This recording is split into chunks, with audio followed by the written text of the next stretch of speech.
Good morning, everybody. Welcome to another episode of OP Radio. I'm your host, Mac. I'm a content strategist at OP Labs. I have a very special guest here today, a very interesting person, a fellow optimist and a colleague at OP Labs, the wonderful Mattie. Good morning, Mattie. How are you today? Good morning. All right, I'm going to switch my Twitter bio to that. Like maybe it's Julius Caesar style, that it's colleague, interesting person, and there's an optimist. Good morning. How are you? I'm doing really well, thank you. We're off to a great start on this fine Wednesday. Yeah, I think we can even do better than that, Mattie. If you want to enlist my aid with the Twitter bios, maybe this could be a side hustle of mine. I think I'm pretty good at it. Maybe we could get Ooh, ChatGPT to help out too. I like it. So like generate 4 different versions or even 10 different versions, then Mac optimizes it and then we'll measure conversion. And I don't know, it sounds like there's a token in there somewhere. Yeah, we're really gonna get the best possible Twitter bio after this call. I love it. Okay, so Mattie, we're going to talk about a number of things today. We're going to talk about your experience at ETH Lisbon and the hackathon there. I'm super excited to hear about your experience in Portugal. But before we get into that, I just want to hear about you and your background because you have a really interesting one. So can you tell the folks here today who you are and what you were doing before you joined OP Labs? Thank you. So, hi, everybody. My name's Mattie. I'm the head of developer relations for OP Labs. Joined in about January, and it's been an incredible ride so far. And so, my background before this, the quick about me, is that I worked in the video game industry for 13 years, and that was the paid professional time. I was actually got my started before that, where I learned online community management, hosting some of the very first esports tournaments. I hosted tournaments for Super Smash Bros. Melee for the Nintendo GameCube, before Twitch, before Twitter, embarrassingly before most social media. And I realized really quickly that I wasn't going to win very many of these tournaments, but boy, I could host them. And then at the time, I thought I wanted to be a novelist. I had a job as a copywriter, realized I was way better at hosting tournaments than I was at writing novels, or at least enjoyed it way more. Found out that they will pay you real fiat dollars out in the San Francisco Bay Area to get people to like each other on the internet. So moved out here in about 2010, got a job as a community manager in the game industry, rose up through the ranks until I decided, you know what, I actually just want to run my own game studio. So it felt like I had learned what I wanted to learn in the community space and quit my job, started a company with a really good friend of mine from those esports days who also was in the video game industry and freaking did it. Like it was one of the most important stretches of my life where we started the company. We raised $10 million in venture capital. We hired people from Riot and Blizzard and all of these AAA studios to launch a competitor to that game from long ago, which at that point was old enough to drive. This point is now old enough to drink and still going. And gosh, nothing helps you learn pitching faster than trying to convince people to give you money and also trying to convince people to join your company. So at some point we can talk about that. You'll notice that Nintendo is still there. We did ship the product. It's my favorite game ever, but unfortunately it didn't have product market fit. So wound down the company that helped folks get jobs at places like Minecraft and God of War. And that would have been the time. The reason I mentioned this here is because that was in 2018. And that was the last time that I could have ended up in crypto. And I remember sitting around a table with a really good friend of mine that worked for a company called Purse. And I was asking folks there, like, so it's over, right? So like the prices are down. I heard Bitcoin is dead. Like certainly y'all are pretty bummed about this. And everybody around the table said, nah, we're buying more. It's done this before. We're excited. We're going to keep on building. And I remembered that. Well, I'll get to that in a moment, but there was no way that I was going to join crypto in 2018 after having wound down my company. Now, always felt like I had like missed something, but had the really good fortune that I ended up at a metaverse company called Manicore Games. And we were making an Unreal Engine powered publishing platform. And this being crypto and Web3 adjacent, that meant a couple of years later, I had permission to tumble down the rabbit hole. That gets us to about 2021 when I started digging into it. joined a community that means the world to me called Boys Club, which is a women in crypto community. And between that and Manicore, I was just done for. I was obsessed. I was every cliche you could think of, lying in bed, eyes bolting open, realizing, wait, if this is true, then that is true, and everything changes. And knew I had to get myself to a layer one or a layer two.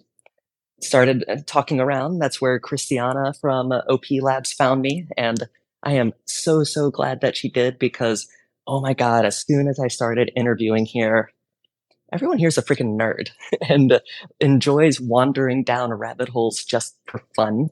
And I knew it was exactly where I wanted to be. And so here we are. I know the feeling. I agree. Everybody here's a nerd. I would say they're really cool nerds, though, with that caveat. Okay, so much great stuff to dive into there. I want to briefly mention, speaking of being too young to drink and drive, I vividly remember at one point as a youth that I wanted to create video games. And I'm going to really age myself here. I had no idea how to do that. And I think that's why I never really did it. This was back when kind of mobile phones were just coming online. So that's always we have a couple common points of interest, Mattie. One being video games. Another is that I was also I am a writer and I worked as a copywriter. So just some interesting crossover there. But how cool that you actually followed your muse there and worked in the video game industry. I love that. I'm envious. And there's probably a future chat we can do as well, or like some write-ups around. I have complicated feelings about for whom is making games the right career choice. It was absolutely right for me. Like I was obsessed, but also you have to be okay with your hobby becoming a job. Like a job is a job no matter how much you enjoy it. And the risk of the game industry, and you kind of see this in Web3 also, is it's so competitive that you have to make it 10x a job. Like you have to really obsess over it to break in. The cool thing is, and it's for better or worse, once you do break in, getting the second job is much easier than getting the first job. Kind of the same as Web3. Like we tend to over index on the cliche of must have 7 years of Solidity experience. And then you flag like, has Solidity been around that long? But that's another conversation for another day. Though I am alarmed that you might have been a youth when mobile gaming was coming up. we might have some difference of growing up there. Yeah, I tend to poll younger, is what I've been told. Although someone recently, I like to play the age game, and someone grossly over exaggerated my age. So maybe, those sleepless nights have been catching up to me lately. I have a related Mattie fun fact, which is I was paid for a whole summer to guess people's height, age, and weight because I was a carny at Six Flags. It was one of my first jobs. And there were two of the games, like I was running the games that you go through the like Midway Alley type place there. Six Flags is a theme park for anybody that doesn't know. So like Disney World, but not Disney World. And there were two games that they liked to stick me on. One was any racing game where I would be on a microphone and I had to narrate the goings on and get people in there. That's where I first learned like salesy stuff. And then the other one, I don't know why they kept on putting me at the place where I would have to guess how tall or how much they weighed or how old they were. And I was bad at it. I did it for a whole summer. I lost every single one because it turns out it's kind of hard. So I feel like I'm pretty good at this. This might have been a good job for me. I feel like I'm usually within, I think if you get within 1 year of the age and about 5 pounds, I'm going to call that a hit. Yes, and that would be a hit. To be able to get it. In the age and 5 in the pounds is what you had to be in. Okay, yeah. Okay, so look, yeah, I was even using the right metric already. Awesome. So much good stuff. And I wanted to say quickly before we move on to ETH Lisbon and your time there, Boys Club Crypto, why are they so cool? And can I join? They had the best fit, the best swag at ETH Denver, this like top and bottom black sweatsuit. And it just made me want to join. Oh my gosh. I'm grinning ear to ear because this community means so much to me. I am still asking myself the first question. And so really, I just try to model myself after them as much as I can. And it's fun. So If I were to English major style break down the coolness, it is a self-referential, ironic coolness that it is being willing to dig at oneself while also being very willing to express coolness, like trying to have a cool party, but then it has this kind of chaotic energy that has been fun in crypto.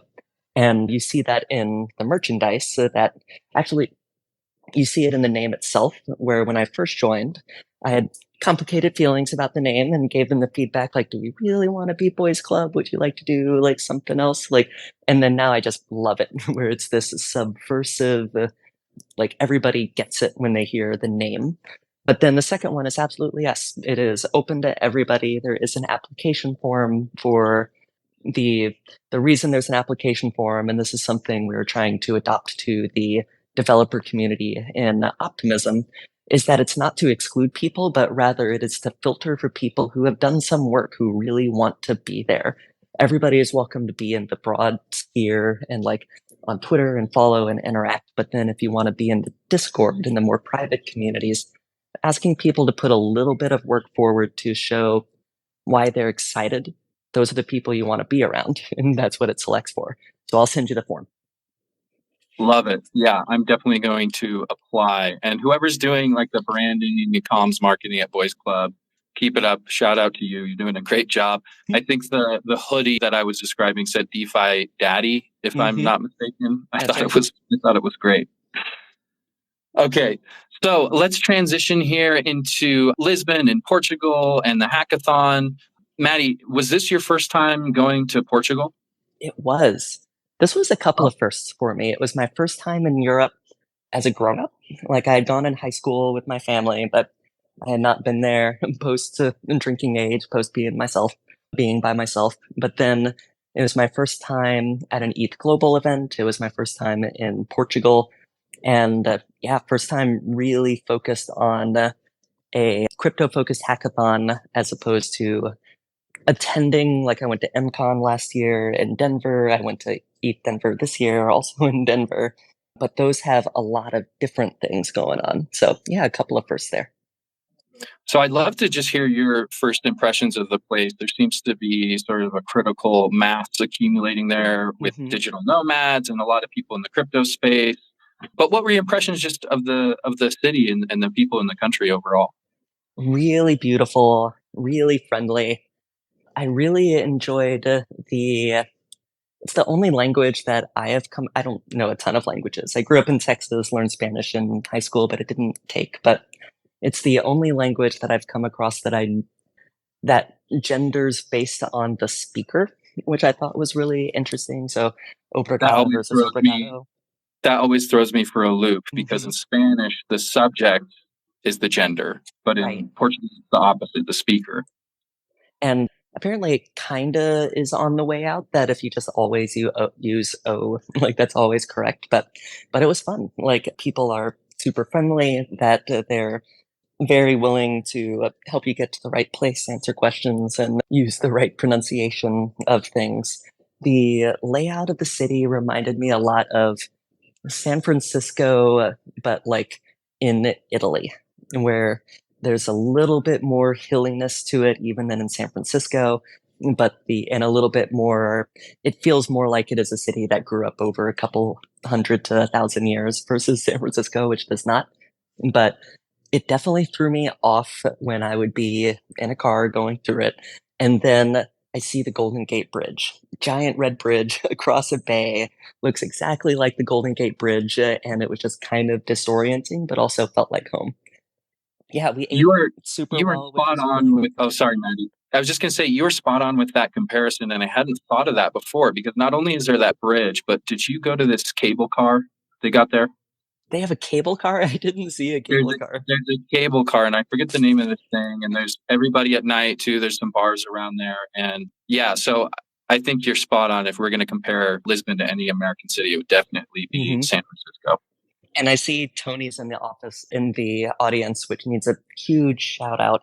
She coordinated everything for the trip, including the team dinners. And something I didn't really know how to expect was like if I would feel like I got Lisbon because I was working.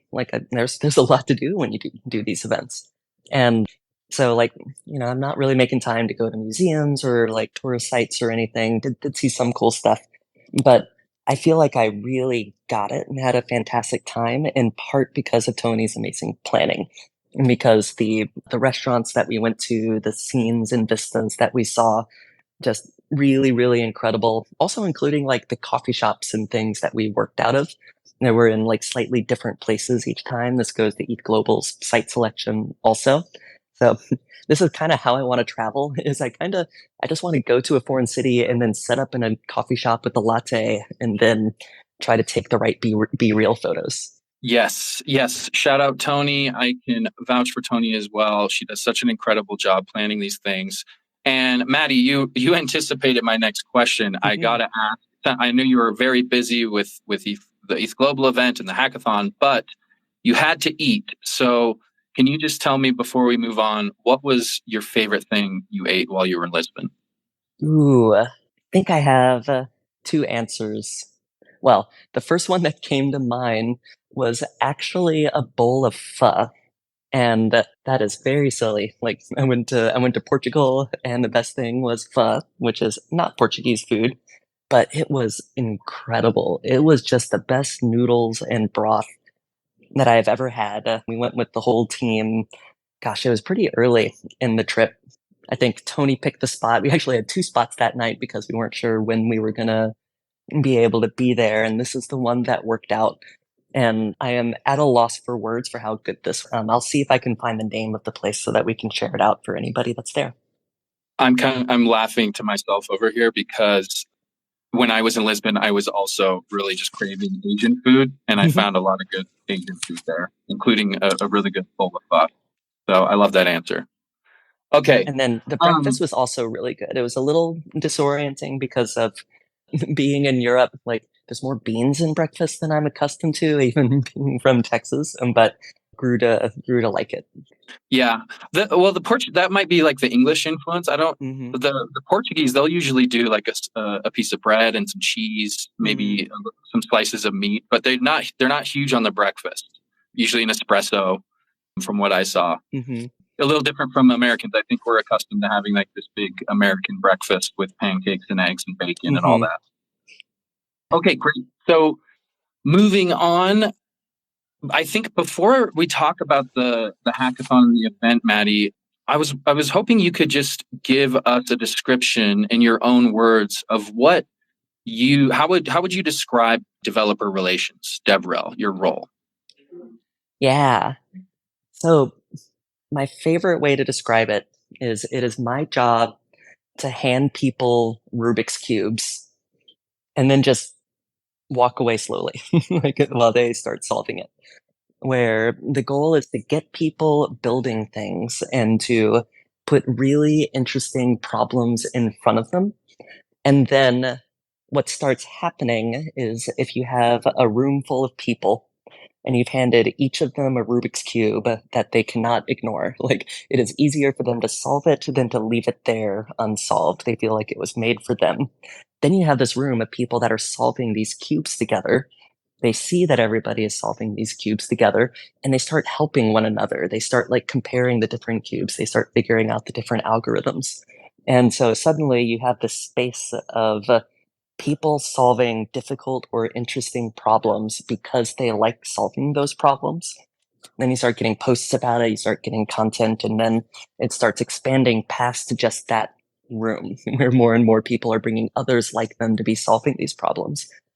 Fundamentally, that's all of it. Like tactically, you can talk about the marketing and the different spots in the funnel, and gosh, we absolutely do because you want more people at the top, you want more people at the bottom, you want better tools, you want better ways to get people doing more things. But fundamentally, it is taking an interesting problem, putting it in front of a person, saying, "Here, this is yours. Wouldn't you like to solve this?" And then they have so much fun doing so. I love that metaphor. Just let their curiosity take them where it will. Yeah. Um, And so actually I extending can this riff on that a metaphor, bit more too, yeah, please. where the a thing that a lot of people get wrong about community and developer relations is community management with much better ROI metrics. You are building a community of people who are driving a bottom line, and that is awesome. But a thing that people tend to get wrong about community is they skip to the bottom line. They think that people want to do things for money. And money is important. Money matters. Money changes lives, but it's an end step. It's the third thing that people care about when they're building something. The first two things, so the third thing is money, but the first thing is love. And they do something because they love it. They do it on weekends. They do it as a side project. They play video games or they hang out with friends, or like in my case, they host tournaments. Once they have the love need satisfied, they move into fame. And then you do want to start to be like known for being good at a thing. When we were hosting tournaments, it wasn't about winning the tournament. It wasn't about like nailing your tech skill. It was about getting together and finding out who is the best. And so then the third thing is money. So you go love, you go fame, you go money. And you kind of can't skip a step. You need to be solving each one of those in order. So you see this with platforms where if you skip the first two and the only thing you're focused on is money, then the retention is not there. People are not going to stick to it. But then the cool thing about crypto, the cool thing about Web3, and what has me really excited about things like retro PGF is you're able to collapse those steps to be much more, it can be much faster, and you can actually get to where you're satisfying each of them almost at the same time. That it's almost like a strobe light. So that got pretty conceptual, but if you just remember love, fame, money, all three are important, but you need to go through them in sequence. That is the fundamental nature of community building. I absolutely love that description. And I've drawn on my notepad here a little Maslow's hierarchy of needs pyramid with love, fame, and money. And I'm not going to lie, it looks like it could contend for the next boys club flag drop. I think it's at least a contender. Ooh, I like it. We need to post a photo of that. Yeah, we should float it by them. Okay, so using this metaphor, Mattie, what Rubik's Cube were you presenting to people in Lisbon? Ideas. And so shout out to Kelvin, who is really driving a lot of this forward. But also it's a team-wide thing where when I first joined Optimism, this was the first Rubik's Cube that was put in front of me. And I really glommed onto it, where in Web3, it's an unusual spot where we have more founders than we do ideas. And in the startup world, it's flipped on that, where there are so many SaaS products and there are so many ideas. And really, the main filter that happens is how do you find the right founders? And that's still true to some degree. But in Web3, because it's all so new and because the population is so small, that means that the bottleneck ends up being how do you connect with somebody that is holding up a sign saying, I want to build something. I want to dedicate my precious time to making a thing and move them towards the most impactful projects. So at Optimism, our motto is impact equals profit. You need to work on both sides of that and really need to work on the equal sign as well. And the question then becomes, how do you help people increase their impact? And in my case, in the DevRel team's case, and what we're building, the atomic unit of impact is an idea. Now, you've probably heard the term ideas are cheap, and that is true. Like we can, in my first 2 weeks here, I think we generated about 100 of them, and it was a ton of fun. But the being able to build out an idea and make it capable of nerd sniping a builder who is able to build it and excited about building it takes a bit more work. And this ends up being where we do put a lot of our attention, where we have the ideas list is what we call it. It's at optimism.io/ideas. You're going to need to follow a quick redirect link once you go there, but just click the link, you'll find it. And also we're working on a new homepage for it. But go to optimism.io/ideas. And this is where we're collecting ideas and specs for things that people have said they really wish existed, that if you build it, your odds of impacting the optimism community and growing it are higher. Now, I have to be careful because I I cannot guarantee retro PGF funding, et cetera, et cetera, et cetera. But what I can say is that this is a very curated list of very interesting and impactful Rubik's Cubes that people can focus on. So in Lisbon, we were putting this to the test. We've been putting it out there, been marketing it, and it actually worked where we had well, I can come back to that when we're talking about the prize winners. But another example of where this illustration of how we can put things in front of people that are really interesting are we started building a social graph of all the hackers, giving them attestations and building an identity layer at the hackathon. So I touched on a couple things there. What is the most interesting rabbit hole for us to go down through that? Well, I wrote a note here while you were speaking, and because I was going to say, yeah, there's this cliche that ideas are cheap, ideas are a dime a dozen. But what I liked about what you said is that it sounds like not all ideas are created equal, right? So there's a difference Right. between any given idea and one that's been really well thought out and thought through. And it sounds like this ideas list are the quality of these ideas is a lot higher. Right. And the support and the follow through. And I have a quick aside where, Mac, I think you watch sports. Am I wrong on that? Actually, I don't. I'm not a sports baller. Are But you please, familiar with Moneyball? Yes, that's where they brought like the statistician onto the baseball team, right? And he improved the team using his nerd skills. Right. And there's something very specific that he did, and it's interesting. It is interesting to look at now in how it's wrong and how it used to be right because something else was wrong. And so I watch a lot of sports. I'm from Texas. I root for every Dallas team. Yes, that includes the Dallas Cowboys, and I will not apologize for it. But something that I always really liked about this is for the Oakland A's, the manager realized that the market inefficiency was on base percentage. On base percentage means that you are getting on base no matter what. But it doesn't matter how. So you might be getting on base by hitting the ball, but you also might get on base by walking. And at the time, the baseball community really undervalued walks.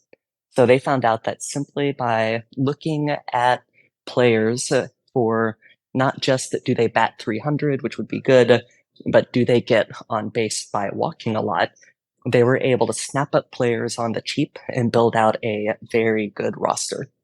Now, the thing that happens in a PvP market, and you see this all the time in Web3 as well, is eventually word gets out. The market inefficiency changes. So these days, if you find yourself general manager of a professional baseball team and you're trying to build it up by jumping on all of the players with a great on base percentage, you're just in the middle of the pack. And in fact, you might be overvaluing them because that has changed.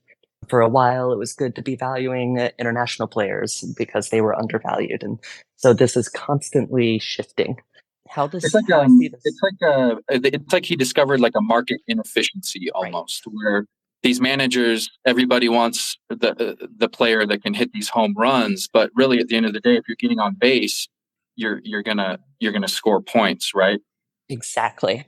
And the reason I bring it up here is because the moment everybody is talking about a thing as though it's definitely true, that's when it's good to see if there's a different spot that you might be able to apply pressure. So that's how I think about ideas right now. It is a truth universally acknowledged that ideas are cheap. But also, I'm at the hackathons, like we see people building things. We know there are higher impact things that we can be sending people to.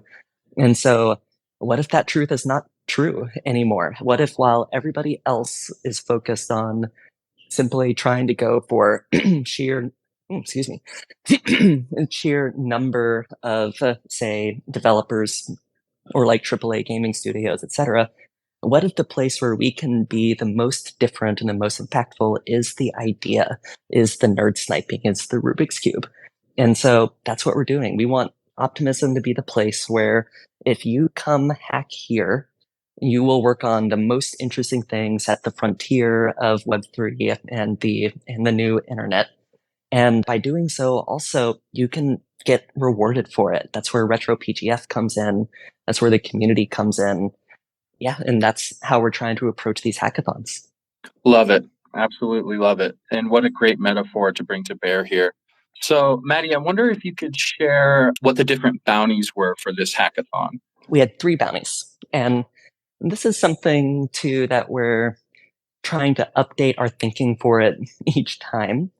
And for this one, we wanted to do an identity-focused bounty for building identity products that uses attestation station that sends something called attestations that I'll circle back to in a moment, but builds up an identity layer on Optimism mainnet that can lead to people being able to express themselves in different composable ways.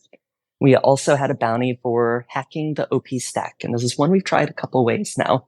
And the goal there was taking OP stack, which is the tech that runs Optimism. Like, it is moving to Optimism mainnet in June, which is very exciting. More on that with the date approaching. But it is a modular, open source, free tech stack. That means that you can take a roll up that you can be building a layer 2 and then swap out different parts of it. You can modify it. You can, one person took it and stuck a Game Boy in the execution layer. Another team had a roll up on top of Bitcoin. They were using Bitcoin for the data layer. Another team built Minecraft, where every move and block that you place was a transaction, as though it was its own roll up.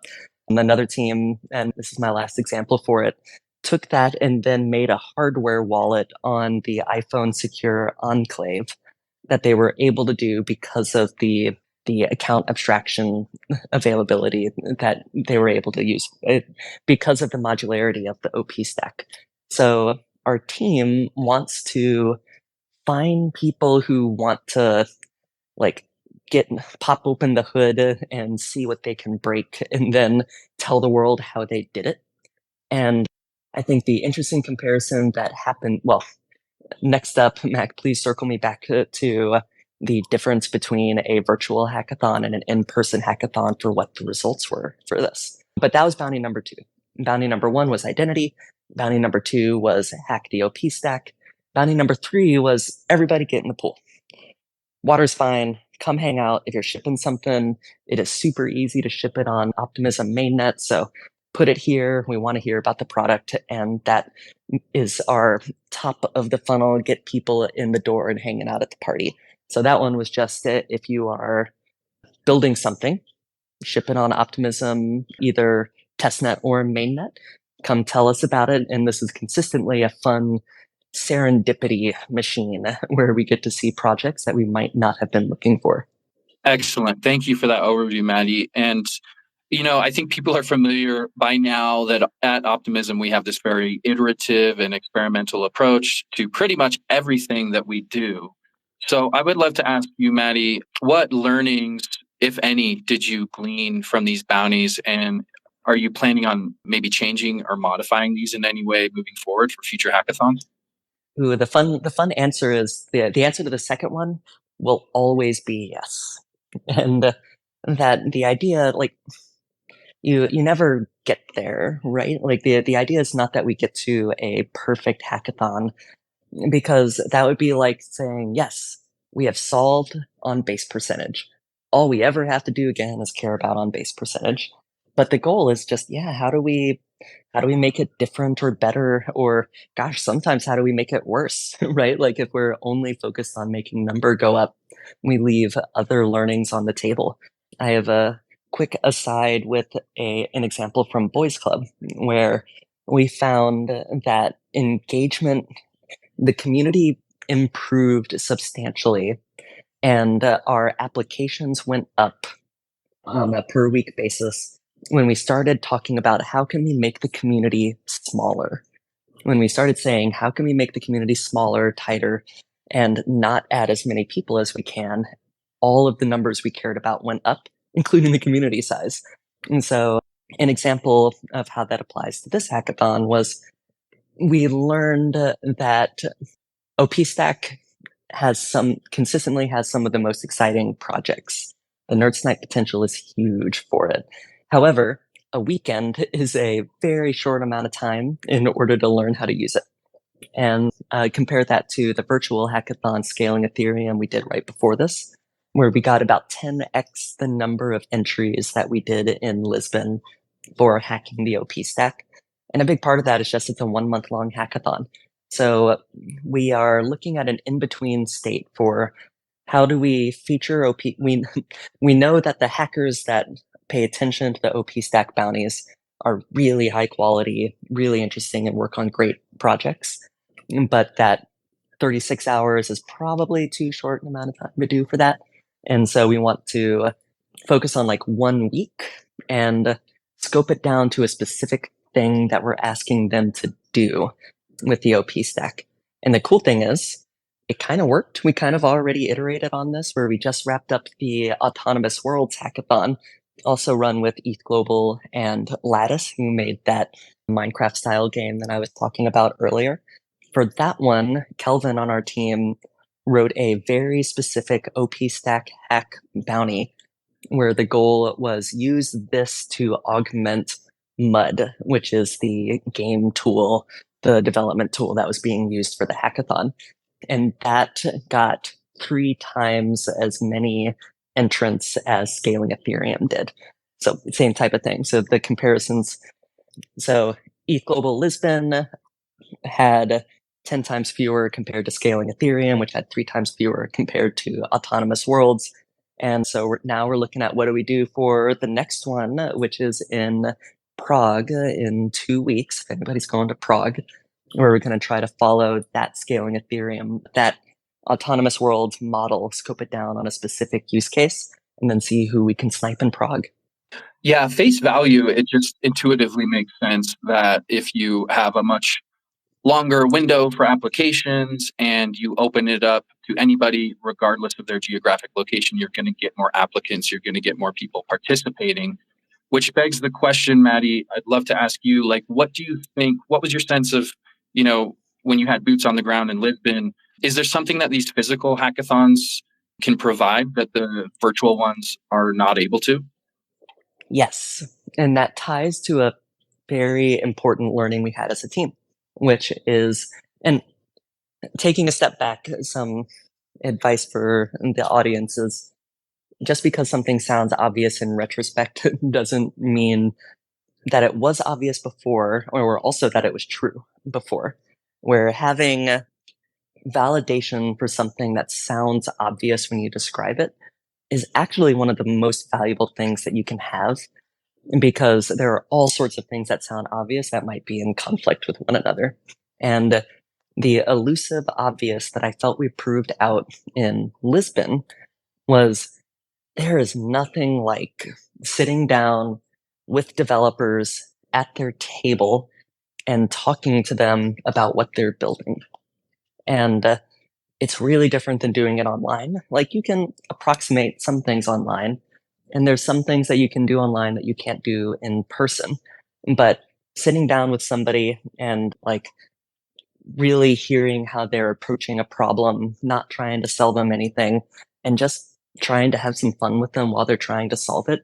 And the connections that we built with those developers, and they're measurable because we sent the attestations for it, that is irreplaceable. And that now Benji, who I think is in the audience, is adding them to Homegrown Optimists, our private channel for builders, and seeing the activity start picking up and up and up is a direct result of those kind of hands-on conversations. And I'd say another one of my learnings was the booth is important. Like, it is really helpful to have a home base, like a booth there, but booth conversations are different. And I noticed this when I would talk to people either before or after the table talk, the table conversations. And so the times when I was walking around the floor and I would see somebody wearing an Optimism t-shirt and sit down and chat with them. And this team was called Cat X, stands for Catastrophe X. And we had a fun conversation around the name. My hobby is naming, by the way. I love naming things. It's the copywriter background in me. But so I was talking to the CADX team, eventual pool prize winner, had a great conversation about what they were building, what they're trying to solve for it. Talked about the use of weather insurance for farmers and how that could apply. And then when they came to the booth later, everybody remembered that conversation and we were able to just get right into it. So I feel really excited about that team continuing to build on optimism in a way that is subtly different than teams that we only ever saw at the booth. Now, the booth was also useful for like lead gen, for like getting people familiar with us that then we could go find on the floor or that we could follow for that we could interact with for future on the internet, on the interwebs. But they're different, where it's like different. I've used the word funnel a lot. That's a marketing term for people hear about you, they become aware of you, then they become committed, then they become engaged, then they return, et cetera, et cetera. So yeah, they're both important. They're both different. I think the right strategy, one of the things I've changed my thinking about is I think we don't need to do more than one in-person event per quarter. And even one for the DevRel team, and even one a quarter might be a lot, where it might be like 3 a year is like the sweet spot there. Now, ask me next month, I might change my mind on that. We might find a different format, but that's where it is currently. So how do we do the once a quarter in person across different team members, augment that with the virtual hackathons, and then maybe do some like one-off sponsors, like with Prague that we're sprinkling around the world. Awesome. Yeah, I just want to circle back real quick before we move on, because you were on a great roll there. I didn't want to interrupt. But what I've heard about the in-person events is just nothing really can replace being in a room with another person or peoples and the serendipity that can result from those kind of Right. chance encounters. And also what I heard you saying is that context is very important, right? So Mhm. so how are you meeting these people? Yeah, and I think I have a couple things to elaborate on there, where part of it gets back to the Rubik's Cube metaphor and the people, the room full of people Rubik's Cube metaphor, where having everybody in a space doing the same thing is really, really powerful. Partly because you can just say hi to anybody. Where if I'm at ETH Denver, it's a little bit harder because it's a consumer focused event for me to talk to anybody because you might be there for different reasons, and that's okay. It's just different. And at this Lisbon event, everybody was there for the same thing. And so being that kind of shared camaraderie that is baked into it, no matter what chain you're shipping on, no matter what the thing is that you're building, we're all there for the same thing. The other one is something that actually reminded me of like the work from home shift, where I love work from home. Like I am an internet denizen, getting people to like each other on the internet. That is my jam. So work from home means I can hang out with my cats all day. I can build out my setup. I love it. But I miss walking down the hallway, seeing a person, saying hi, and then hearing what they're working on. Like there just is a different kind of set of interactions that you can say, oh yeah, I meant to like chat with you about this, or you hear about something that you didn't know about before. It is not easily replaced by sending somebody a Slack message. And hackathons run into that too, where being able to like, I had a really great conversation with Lens. And so Nader on the leading the DevRel team over there, because we were both there and crossing paths and we follow people on Twitter, had wanted to say hi for a while. We got to say hi. We had coffee. We had a great conversation about how to structure these teams and how to build things. And so if one of us had had to do the activation energy of, hey, here's my Calendly, like would love to catch up, it's just different. So having your portfolio built up that you can optimize for that kind of interaction over time, I think is the way to go.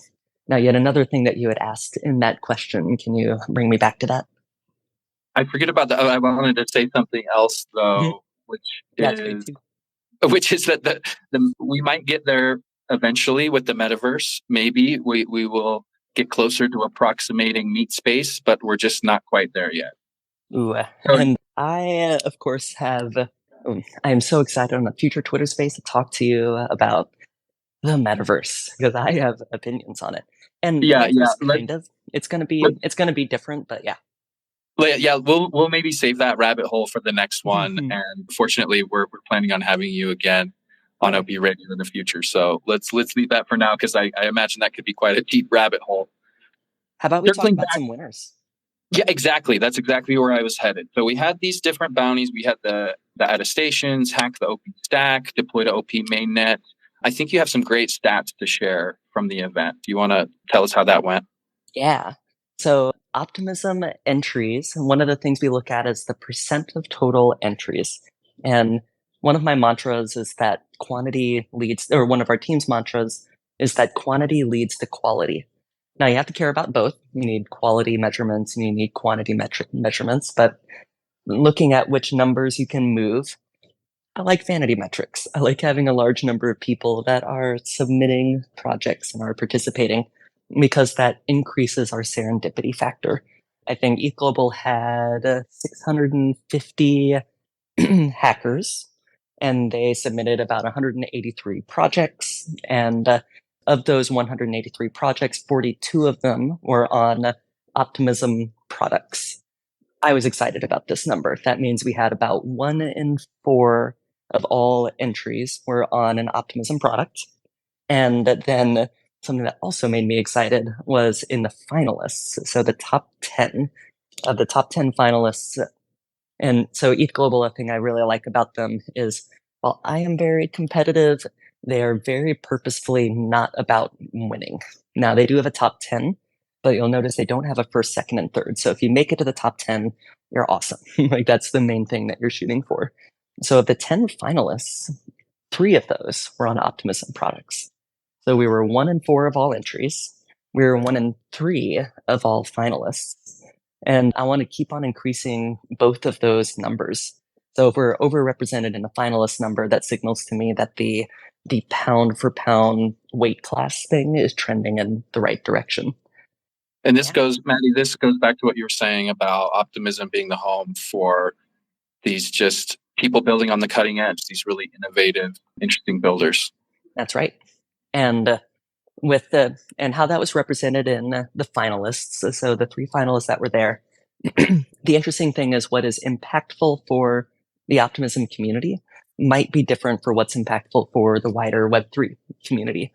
So one of the ones who won a pool prize and also a top 10 prize was a team called Credential Corgi. And this is by a fellow named Trevor. I believe at MIT has won some pretty heavy duty hackathons. So, Trevor, if you're listening, we're excited to reconnect. I have your info and I need to introduce you to Benji. Also, corgis are awesome. I had a corgi when I was growing up. I had a corgi right before I moved to San Francisco. My mom decided to take care of or offered to take care of the corgi while I was getting settled in the Bay Area and they fell in love with each other. They were just perfect for each other. So mom ended up keeping the corgi and it was perfect. But anyways, Credential Corgi was a ZK proof system for medical information that used attestation station. And this is something that gets pitched often, but very few teams are actually able to like do the product and mathematical work to make it interesting, to make it work. So major props to Trevor for making that happen. And I want to key in on this for a moment because this is an example of how simply chatting with a person really matters. I was sitting in a a room filled with cushions next to where you get coffee, and I was drinking my coffee and answering email in this room full of cushions, and somebody walked by and just said hello. And we started chatting, and it was a great conversation about what are you building, but also first time in Lisbon. And gosh, we must have talked for 20, 30 minutes. And that person was Trevor. That's why I remember Trevor's name. That's also ultimately what got Trevor cited that as a reason that he shipped on Optimism. Because remember, this was a pool prize. It's what got him looking at Attestation Station. So those kinds of conversations in places where people aren't necessarily expecting them, because when they come by the booth, they're expecting to be sold something. It's just really, really powerful. And I am so excited that this person was represented both in the top 10 and in the pool prize. The other one, so there were two other top 10s. One was Peer Match, which is a Tinder for hackathon developers. Not in the you should date each other at the hackathon sense, but in the how do you do team formation. This is another one that it's an interesting idea because of how often it comes up. Finding teams is clearly not a solved problem yet. And Peer Match did it in a really interesting way that is building up identity on chain in a way that you don't have to reinvent the wheel every time. You don't have to reinvent the dating app every time. And the third one was OP Compressor, which actually did not submit to a pool prize because it was made by Clabby, who works for OP Labs. Didn't want to be in the OP Labs judged category, but we were really excited to see that Clabby, who's an incredible engineer, parachuted into Lisbon on day 2 of the hackathon with this very clear idea that I wish I was a little more specific on what it was solving. While he was doing his presentation for the top 10, I was actually running around the venue trying to find the perfect spot for me to take a photo of him on stage. But the thing I remember really distinctly was he got a round of applause from code. It's really hard to present code because you're showing like a command line or something. And gosh, I have many opinions about how to tell a great story in a presentation. Clappy did it and got a round of applause for the code that he was showing. And I am proud that that was both on and with optimism. You know the code is good when you get a round of applause for it. I agree. That's a tall order. That's hard to accomplish. I wanted to ask real quick, what, if any, connection is there with the ZK Medical Records Project, Corgi Project, and corgis? Is it that corgis are great medical dogs, Well, or are they just going for the viral factor of this really cute dog? I think corgis are just canonically the best dog. So if you're trying to show loyalty, if you're trying to, and also they're the most iconic dog. So if you're trying to show identity, yeah, like why would you choose anything but a corgi? Fair enough. Fair enough. Okay, well, it sounds like some great projects were built and hacked together at Lisbon. I have some serious FOMO that I missed out, but hopefully I'll be able to catch another one in the future. I think we're coming up to close to an hour here, Mattie. Time has absolutely flown by. That's how you know you're having fun. Is there anything else you'd like to mention before we wind this thing down? Let's see. I want to give a shout out to a couple of projects. So we talked about Peer Match, we talked about Credential Corgi, shouting out Attestations Echo, where it's always on my radar when I talk to a bunch of developers. They all express having a similar problem. And then one of the entries solves that problem. Attestations Echo, and you're going to see a tweet thread of this come out, I believe, next week. And Echo takes attestation data and echoes it across different chains. And this is something we had asked for by multiple teams and other people building it. And then we can just give it to people. That's how we scale. That's how we become unapproachable in terms of all of the other chains because there's just so much useful stuff happening. So they got first place for the identity contest. Kangaroo Court, also super fun. The AI is on a lot of people's minds for various reasons. And this aimed to create a court of human opinion, or not even of opinion, but a court for humans to judge AIs in their output. And it had this really silly kangaroo theme where they, of course, used Midjourney to show different images of kangaroos and koalas in a courtroom, but they used attestations to then put all of this stuff on chain.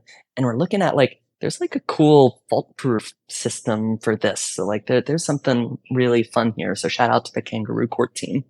And on the OP Stack side, we got a tool that we have really, really, really wanted and one that we didn't know that we wanted. So one was called Optimistic, and it's a tool for searching different OP stack chains and indexing them. So anybody that's working on superchain infrastructure, hit me up. We want it. Anything that brings about this super chain future into existence, we're excited about it. Optimistic got it. And then on Rupper 20 was a team that made a really stripped down version of the OP stack where the only thing it's supposed to do is trade a native token. So it's like a layer 2, but Bitcoin, where the only thing it's trying to do is handle the transfers of this token and making it much faster and more powerful because of that. And it works with different native tokens. Yeah, so those are the fun ones there. Look for the promotion next week of the winners. And then Autonomous World just ended.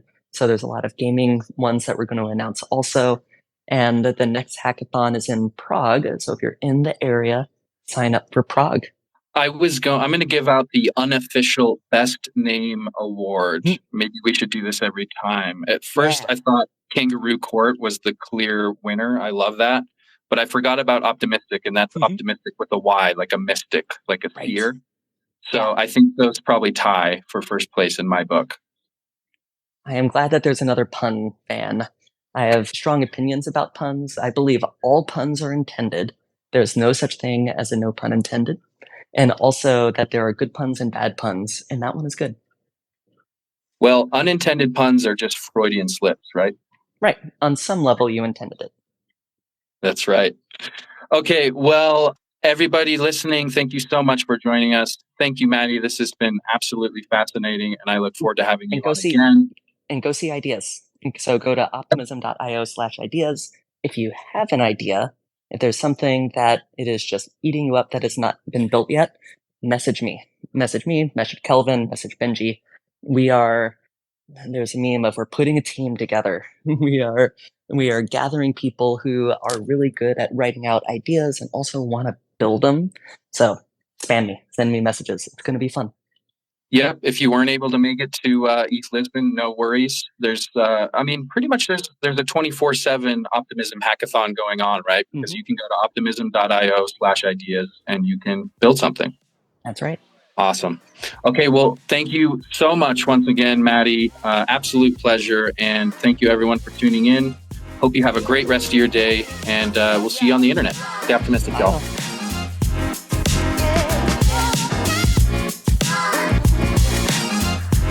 Bye.